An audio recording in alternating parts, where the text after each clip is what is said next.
Where we choose to advertise can have a massive impact in the efficacy of our ads when it comes to promoting music on Spotify or Apple Music or anywhere else. I mean, as of making this video, Spotify is available in like 184 countries globally. That doesn't even take into account the number of countries where YouTube Music is available, Apple Music, Tidal, Deezer. The list is very large. And so it can feel like you need to advertise in all of them, right? I mean, music is universal. We should hit everybody and find our audience. Not really. Sometimes it does make sense to advertise in a lot of different places, and other times it doesn't really make sense at all. If you go too narrow, then your cost per result is going to be quite high, and you're going to get maybe fewer results than you otherwise would have had you had broad enough targeting in terms of countries that you're hitting with your ads to promote your music. But if you go too broad, then you might not find your core fan base, and the people you do find may not be long-term fans. It's kind of that whole, like, if your audience is everyone, then your audience is no one thing. Now, unfortunately, before we get into the meat of this video, I'm going to hit you with the unfortunately. Unfortunately, there is no one right answer. It varies based on genre and sound. Does your music have lyrics? Where's the artist from? There are a lot of different factors to consider. But what we're going to do here is I'm going to try to give you a few guidelines that I use, that I think about when it comes to advertising. I try to apply these across artists. I have personally tested all of these with my own music, and I use these kind of general rules whenever we have a new artist that we're working with inside my agency, DuPree. We kind of think about it this way. Now, with most artists, I kind of recommend you start at home. Now, this doesn't mean advertising only in your town. Basically, I mean start in your home country. Start thinking about advertising in your home country. Taking a step aside for a second, because you're watching this video, I'm going to assume you are probably this is based on the metrics that I can see according to YouTube. The overwhelming likelihood is that you are based either in the United States, UK, Australia, or Canada. That's where the majority of my viewers on YouTube come from. Now, there are a lot of other countries that watch too, but those are the big ones. Now, if you're in one of those other countries outside of those four, the general rule still applies here, but you're going to have to read in between the lines just a little bit. So just to give you a bit of warning there. But if you are in one of those four countries, then I would recommend starting in all of those four countries, or at least thinking about starting in all of those four countries. I like going at the country level to begin with because it's broad enough to give you a decent amount of results, and you're sticking in the core kind of four largest English first speaking countries globally. Now that means this is going to allow you to bypass the assumption that, you know, whoever sees or hears your ad is going to speak English. Yes, you can set filters for that inside of the ads manager. But if we're playing the statistics game here, pretty much everybody in all these countries speaks English. Your lyrics are probably in English. Your music's in English. Your content online is in English. What you're writing and typing and stuff is in English. Your song titles are in English. Like, you know, etc. Now, if you're making instrumental music, if I were making instrumental music, the rule is slightly different here. We'll get to that in a minute.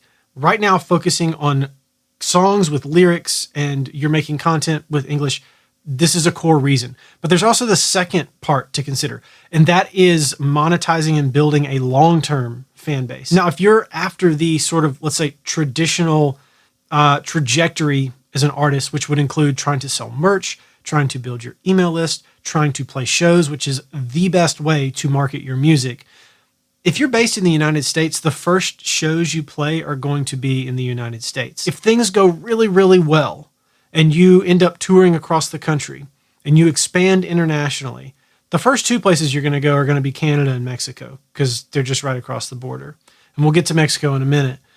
But then you would probably expand to the UK and Australia. There's a lot of crossover in those music markets. So if you're kind of pursuing the, let's say 80% of people, what they would pursue would be the traditional approach of doing all of those things. Those four countries, we'll call them the top four, are where I would advertise. Now, just because you want to end up advertising in those four countries doesn't mean it always makes sense to start there. In fact, half the time I would say it makes sense to start a little bit broader and then narrow in on that depending on your results. If you start with those four and you're getting good results, good metrics, everything, by all means, stay on that path. But if you are experiencing like a higher cost per result and you're not getting the number of like followers and streams and listeners or email subscribers, whatever you're optimizing for, if you're not seeing the results you want, it might make sense to go a little bit broader. And this is where our list of kind of 13 primary countries comes in. This is the list that is in my opinion, the list to beat all lists if you're going to just kind of pick a set it and forget it approach to country targeting for ads to promote music. These 13 countries, I'm going to read from the list. This is what they are: Australia, Austria, Canada, Denmark, Finland, Germany, Netherlands, New Zealand, Norway, Sweden, Switzerland, the United Kingdom, and the United States. These 13 countries are an excellent place to promote your music, especially if you are a Western Hemisphere, let's say, artist, and especially if you are an English-speaking artist, for a number of different reasons. So first and foremost, just like with our top 4 countries, there are a lot of English speakers in these countries. If your music is in English, if your content is in English, it just makes a lot of sense to play the statistics game and be sure that people are speaking the same language that your music is in. Secondly, kind of to the first point again, if you are going to expand out and tour, if you start touring in the US and then you make it to Canada and the UK and Australia, the next step to go is probably going to be Western Europe.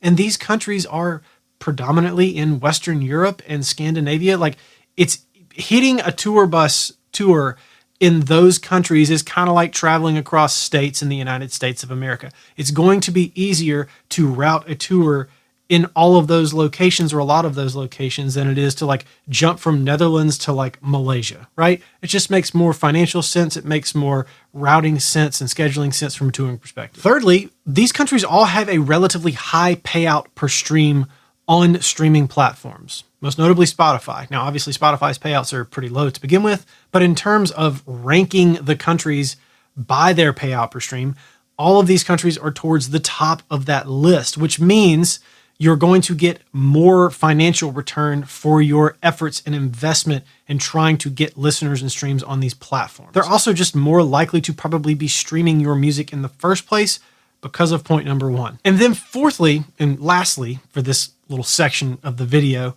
all of these countries play really well together, regardless of the campaign type that you choose. Now, I can already hear somebody just like firing away in the comments, but Tom, what about this country? What about that country? There's a reason these 13 are in this list, and that is because of trial and error. Y'all, I have run so many ads. Before I ran an ad for anybody else, I ran a ton of ads in my own ad account. I still run ads in my own ad account. I am still testing a ton of different stuff in my own ad account, and I have tried virtually every country that Spotify has had available to me at the time I've run any given test to see how countries will perform with a traffic campaign and with a conversion campaign. And I have, by my own trial and error, narrowed it down to this list of 13 countries. There are a couple of countries that I feel like should be in this list that aren't, because over and over again, if I used them in a traffic campaign, they would get botted, the clicks would go through the roof, they'd eat the entire budget from everybody else, and I would get no results on Spotify. So I pulled them out. Now, all of these countries in this list play well in traffic campaigns, they play well in conversion campaigns. So if you want to play it safe, let's say, and just have a list that you can depend on, this is the one to start with, to go to use as your fundamental foundational list, in my opinion and in my experience. However, sometimes you do want to advertise in countries outside of this list of 13 countries. Some of you watching this are not based in any one of these 13 countries, and you want to start advertising at home. So what then? Well, with 184 countries where Spotify alone is currently available, there is a whole world out there to advertise to, right? There are a lot of people in the world. There are a lot of Spotify users, and there are a lot of music lovers who are potential fans for what we do. I mean, when I first started running ads for myself to figure out this whole thing, I started advertising globally. I went to every country where Spotify was available, and I just wanted to see what would happen. I wanted to find something that worked. I mean, I had tried everything, right? I had tried playlisting and pitching and blogs and all that stuff. And finally, I figured out something that worked with ads. And so I just thought, well, we'll just go to everywhere. And it did work for a while. But I mean, I have videos up where I was getting like 7 cents per conversion and getting a ton of streams. My first Discover Weekly spikes came because I had a lot of listeners in like Russia, Ukraine, Belarus, stuff like that. However, as I fast forwarded a little bit, I realized that a lot of those listeners, there were a higher percentage of listeners in those countries that were not English speaking, US, UK, etc., that weren't sticky. They didn't hang around. There just wasn't as much like culturally in common for me as an artist and them as listeners as there was with, listeners in my own country or countries similar to my country who speak the same language. which is why that list at the beginning of this video exists. Now, if you are making instrumental only music, then the English speaking thing kind of goes out the window. Yeah, your posts are going to be in English, your song titles are probably going to be in English, but as far as actually consuming the audio content of your work, language is not a barrier. So accessing more global countries makes a lot more sense for instrumental artists. This is one of the reasons I think that genres like lo-fi and ambient music and just instrumental music at large have succeeded so much in the last like 5 to 10 years. I mean, those genres were not nearly as popular 15 years ago as they are today. And I think it's because of platforms like Spotify spreading that stuff globally. It's easier to access more global fans if you don't have lyrics. Also, a lot of people are listening in the background. A lot of other reasons too. We'll get into all that. That's not what this video is about. Advertising globally. Just because you're going to advertise globally, it doesn't mean you should just hit everything. In fact, I think that when we go global, we need to be even more thoughtful about why we are doing that.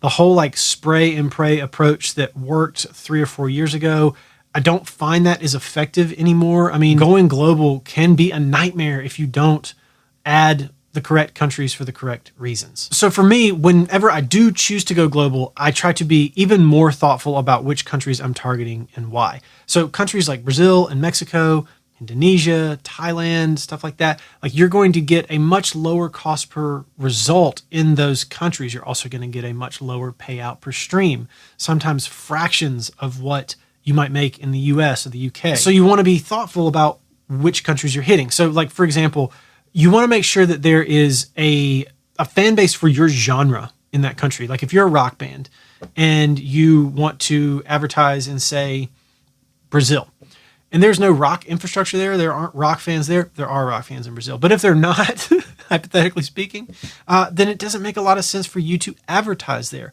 So do a little research, figure out what genres play well in which countries. Does your genre have, as a percentage, statistically speaking, enough of a fan base of the genre at large in that country for you to get outsized results for your band or for you as an artist? Now, secondly, higher population countries are just going to do better. So when you go global, it makes sense to hit the most populous countries outside of, say, the original 4 or the 13 kind of core countries. If you're going to add more to that, then countries like Brazil, like Mexico, like Indonesia, these are good countries to include just because there are more people. There are more people there, therefore there are more options for people to see your ad and listen to your music. And then thirdly, lastly, if you're going to target any countries outside of that list of 13, always, always, always use a conversion campaign. This is a non-negotiable as far as I'm concerned. If you use a traffic campaign in any countries outside of those 13, usually, this is not going to be an every case thing. I know that some people have had success in other countries outside of the 13 I've listed. It's impossible to hit every eventuality in a YouTube video.